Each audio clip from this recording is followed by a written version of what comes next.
this assessment, we're given a transesterification reaction that is said won't proceed efficiently.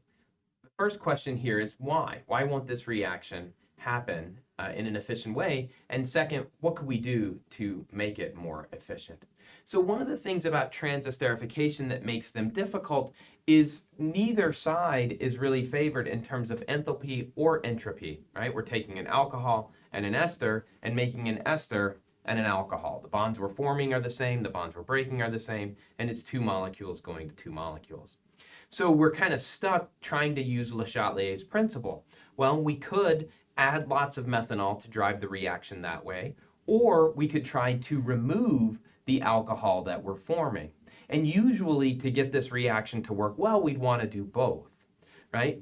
The problem here is that because we're releasing as a product the much larger alcohol, this one is going to have a much higher boiling point than the alcohol we're starting with, methanol. And so if we tried to remove the alcohol by distillation, we just can't do that. And so what we need to do then is design a different synthetic sequence. And so what we're going to do here is we're going to start by converting this to a carboxylic acid. So if we convert it to a carboxylic acid using sulfuric acid and water, and I should say that this is not a super convenient problem or a super convenient solution to the problem because we're going to do more steps. It's really the way that would guarantee that we get the most efficient yield possible.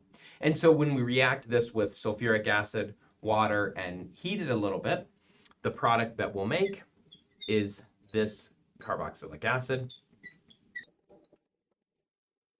Let me make sure I'm getting the product correct. We would make that carboxylic acid. From there, we can do one of two things.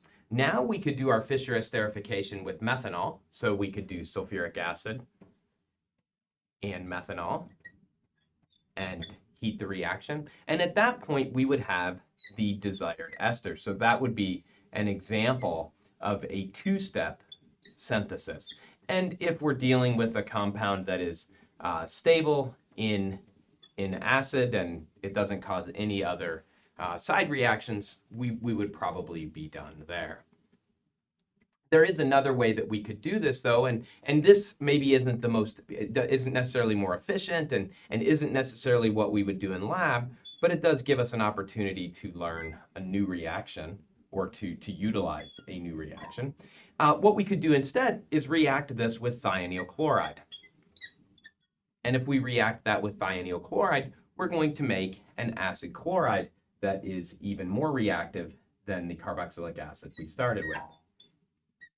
And so we'll draw that acid chloride here, making sure we're not colliding with any of the other structures on screen. And now with the acid chloride, it should be as simple as adding methanol.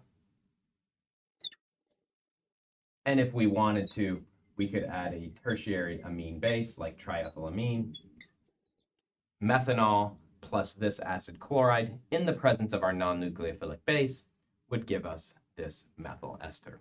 So two potential solutions to the problem of not being able to do transesterification directly.